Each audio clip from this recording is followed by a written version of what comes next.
ફરીથી હું હંસા પટેલ એક ચિત્રકાર છું, સાથે સાથે ચિત્ર શિક્ષક છું. મેં સીએન ફાઇન આર્ટ્સ કોલેજમાંથી આર્ટનું શિક્ષણ મેળવ્યું છે. એ મેં 76માં પૂરું કર્યું. ત્યાર પછી હું બધા બાળકોને પેઇન્ટિંગનું શીખવાડતી હતી, મોટી મોટી બહેનોને પેઇન્ટિંગ શીખવાડ, સાથે સાથે હું પણ પેઇન્ટિંગ કરતી. મેં ઘણી બધી જગ્યાએ ગ્રુપ શોમાં ભાગ લીધો છે, જહાંગીરમાં પણ ભાગ લીધેલો છે. એ સિવાય આર્ટ સોસાયટીમાં લીધેલો છે, અને દિલ્હી રવિન્દ્ર ભવનમાં પણ અમે પેઇન્ટિંગનો શો કર્યો છે, ગ્રુપ શોમાં. આજે જે જોધપુર આર્ટ ગેલેરીમાં આજે મનસ્વીબેને જે મારો જીવનનો એક પેઇન્ટિંગનો શો કર્યો છે. એ પેઇન્ટિંગમાં ઘણા બધા ભરતકામ ઉપરના ગણપતિ છે, નેચરલ ડાઇંગમાં છે, અને મારી જે આર્ટ છે, મને સંગીતનો શોખ બહુ જ છે, પણ હું સંગીતમાં કરી શકતી નથી. એટલે હું મારા પેઇન્ટિંગમાં સંગીતનો પેઇન્ટિંગ કરીને હું પોતે આનંદ મેળવું. સાથે સાથે ધરતી વિકાસ હોલમાં મારા જે બાળકોને હું છેલ્લા 32 વર્ષથી શીખવાડું છું, એમાં એ બધા બાળકોના પણ પેઇન્ટિંગ મૂક્યા છે. બીજું કે ત્યાં ધરતીમાં એક મારી પટેલની સંસ્થા છે, એમાં મેં મારા જીવનમાં જે ભગવાને મને આપ્યું છે, હું ત્યાં સમર્પણ કરું છું અને સાવ ઓછી ફીમાં બધા બાળકોને શીખવાડું છું. એમાં આજે 32 વર્ષ થઈ ગયા. અત્યારે આજની તારીખમાં ચાલુ છે, અને સ્પેશિયલ ચાઇલ્ડના છોકરાઓને પણ હું આવું આર્ટનું શિક્ષણ આપ્યું છું. એ બાળકોને પણ અહીંયા પેઇન્ટિંગ મૂકેલા છે. આજે આ 24/11/24ના રોજ એક્ઝિબિશન જોધપુર આર્ટ ગેલેરીમાં છે. તે 14-12 ડિસેમ્બર સુધી રહેશે.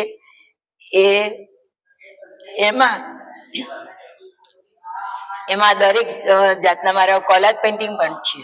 તો આપ સૌને આ પેઇન્ટિંગનું એક્ઝિબિશન જોવા હું તમને આમંત્રણ આપું છું, અને આપ જરૂરથી આવશો અને મારા પેઇન્ટિંગને આપ લાઈક કરશો. અત્યારે હંસાબેન પટેલના સોલો એક્ઝિબિશનમાં ઊભા છે. હંસાબેનનું કામ તો સરસ છે જ, એથી વધુ સરસ વાત કરીએ તો એ જે બાળકો માટે, વિકલાંગ બાળકો માટે જે સમય આપીને એમની પાસે કામ કરાવે છે, એમની પોતાની આનંદ એમના કાગળ ઉપર રજૂ કરાવે છે, એમની વ્યથા રજૂ કરાવે છે, એમના વિચારો રજૂ કરાવે છે, જે કદાચ પોતે પોતાના ના રજૂ કરે બોલીને કે જોઈને, એ લોકો ચિત્રથી રજૂ કરાવે છે. બહુ ઉત્તમ અને ઉમદા કામ હંસાબેન કરે છે. હંસાબેનના જ કામોની આપણે વાત કરીએ તો એમણે જે આનંદ, અને ખાસ તો એમ કહીએ ને કે ખાસ વાત કે આખી જિંદગી માણસ પોતાના વર્ષોથી કામો કરે અને પહેલી જ વખત સોલો એક્ઝિબિશન કરે, એ બહુ મોટી વાત કહેવાય. સામાન્ય રીતે આજે તો છોકરાઓ ફાઇન આર્ટ્સ કોલેજમાંથી નીકળે નહીં અને બીજા વર્ષે પ્રદર્શન કરવા લાગી પડે, ત્યારે આટલા વર્ષોના કામો, ક્યારેક કોઈ ગ્રુપ શોમાં 1-2 ચિત્ર આપ્યા હશે, પણ આટલા બધા ચિત્રોનું એક સાથે પ્રદર્શન કરીને અહીંયા આવવું એ બહુ મોટી વાત છે.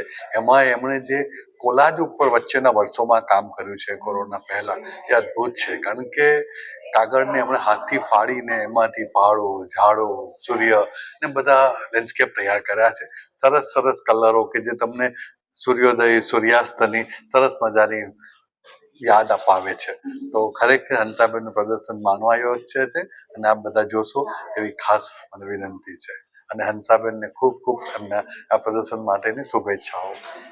મારું નામ મનહર કાપડિયા છે, ચિત્રકાર છું. Seth C N college of fine આર્ટ્સમાં પ્રિન્સિપાલ તરીકે સેવા આપીને 2 વર્ષથી નિવૃત્ત થયો છું. હાલ સાપ્તી નામની સંસ્થા અંડર ગવર્મેન્ટ ઓફ ગુજરાત, એમાં હું અત્યારે એઝ અ ડિરેક્ટર સેવા આપું છું. હંસાબેનની વાત કરીએ તો વર્ષોથી એક જ સ્વભાવ, અને આમ જોવા જઈએ તો પરગજુ કહેવાય એવી બાઈ, અને એના ચિત્રમાં બહુ બધા સ્ટેપ્સ ને વૈવિધ્ય આવ્યું ખરું, જુદી જુદી સ્ટાઇલો પણ આવી, અને સ્વભાવ એનો એ રહ્યો. અને મૂળ બાળકો માટેનું એનું જે કામ છે ને, એ જે ડિવોટી છે, એના જેવી ટીચર હવે આ યુગમાં મળવી એ શક્ય જ નથી. અને ગમે ત્યાં મળે હસતા ને પટેલ એટલે સ્પષ્ટ કહેવાનું એને જોઈએ. એને ચિત્રકલાની વાત કરીએ તો ગ્રીપ સ્કિલ બંને સરસ, અને 5-5 વર્ષે કે 3-3 વર્ષે પોતાની શૈલી બદલે, એને જે ગમે એ કરે. અને ચિત્ર માટે તો એવું કહેવાય છે કે આપણને ગમતું હોય એ જ કરવું, અને એમાં એ પોતે આનંદ લે છે. રાત્રે મોડા પણ ક્યારેક વાત થાય કે ચિત્રની કે સમાજની, તેને કંઈ ને કંઈ વાતમાં સમાજ માટેની કોઈ સેવા અને વિદ્યાર્થીઓ માટે એટલે આવતા પેઢી માટે ચિંતિત હોય. અને બહુ બધા વિદ્યાર્થીઓ એના પ્રિય રહ્યા અને બહુ બધી જગ્યાએ સેવા પણ આપી. હું હંસાબેન આ ઉંમરે પણ આજે રેટ્રોસ્પેક્ટિવ શો કહેવાય એમાં બહુ જ જુદું જુદું કામ મૂક્યું છે. એટલે દરેક માધ્યમોનો પણ એમને અનુભવ છે અને એ કરતાં પણ ક્યાંક શીખવાડવાના હોય ને તો સ્પષ્ટ અને ઘણી જગ્યાએ તો ફ્રી સેવા આપે છે. આ યુગમાં મફત સેવા આપવી શક્ય જ નથી અને એ બાઈ આજે આ સરસ શો લઈને આવી છે. આટલી સરસ ગેલેરીમાં પ્રદર્શન ઓપન થાય છે એ અમદાવાદ માટે અને ગુજરાત માટે ધન્યતા અનુભવવા જેવી છે. ખાસ એક વાતની નોંધ લઈએ કે હંસાબેન એવી નસીબદાર ચિત્રકાર કહેવાય કે જેને KR યાદવ સાહેબનું, નટુભાઈ પરીખનું અને નાગજીભાઈ પ્રજાપતિ અને એમની ખાસ એક વિદ્યાર્થી એના પોર્ટ્રેટ એમણે બનાવીને એમને ભેટ મળ્યા છે. લેખ પણ બહુ મોટી મૂડી છે. કદાચ આવું પહેલું ચિત્રકાર હશે કે આટલા બધા પોર્ટ્રેટ ભેટમાં મળ્યા છે. એટલે હંસાબેનને એ પણ શુભેચ્છા. નમસ્કાર, હું નાગજી પ્રજાપતિ અમદાવાદમાં છેલ્લા 40 વર્ષથી પેઇન્ટિંગના ફિલ્ડમાં કામ કરું છું. હંસાબેન પટેલ સાથે મારો બહુ જ જૂનો, નટુભાઈ પરીખ, નાગજીભાઈ ચૌહાણ, શકરાભાઈ આ બધા સાહેબો હતા એ વખતથી લગભગ 35 વર્ષથી એમના ટચમાં છું. હંસાબેન સાથે ધંધાના બી અમુક કામો કરેલા છે, પેઇન્ટિંગના બી કામો કરેલા છે, અમુક શિબિરોમાં સાથે કામ કર્યા છે. ખૂબ મળતાવડા સ્વભાવના, થોડાક આકરા પણ ખરા અને ખાસ કરીને તો નાના બાળકો માટે, સ્કૂલના વિદ્યાર્થીઓ માટે ખૂબ જ મહેનત કરે, ખૂબ જ ખંતથી કામ કરે અને છોકરાઓ સાથે ખૂબ હળીમળીને છોકરાની અંદર પડેલી ઊંડી જે આર્ટ હોય એને સહજતાથી બહાર કાઢે એવા નિખાલસ સ્વભાવના હંસાબેનને ખૂબ ખૂબ અભિનંદન, ખૂબ ખૂબ શુભેચ્છાઓ.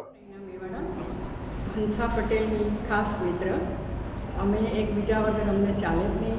હું ના જાઉં તો બધા પૂછે કેમ નથી આવ્યા અને એ ના જાય તો મને બધા પૂછે કે કેમ નથી આવ્યા. અને અમે Gujarat visual woman artist association ચલાવીએ છીએ. હું અને હંસાબેન કન્વીનિયર છીએ. હંસાબેનનો પહેલો સોલો શો હતો, એમાં એમણે બધા કોલાજ મૂકેલા હતા. બહુ જ સુંદર 40 પેઇન્ટિંગ મૂકેલા હતા, 40 કોલાજ મૂકેલા હતા. અને આ વખતે તો એમને 250 પેઇન્ટિંગ મૂકેલા છે, જે સુંદર ને અતિ સુંદર છે.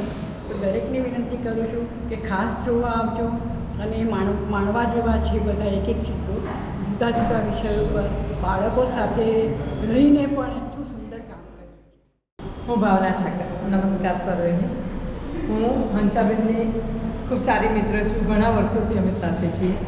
હું સ્કૂલમાં ટીચર છું, લેંગ્વેજ ટીચર છું અને સાહિત્યમાં રસ ધરાવું છું. અને એ પોતે પણ આર્ટિસ્ટ છે. એક રીતે જોઈએ તો અમે બંને જણ આર્ટિસ્ટ છીએ. હું એમના લગભગ દરેક શોમાં આવું છું અને મને ખૂબ લગાવ છે આર્ટ માટે. હું આજના જે એમના ચિત્રો છે ખૂબ સરસ છે અને માણવા લાયક છે. ખરેખર જુઓ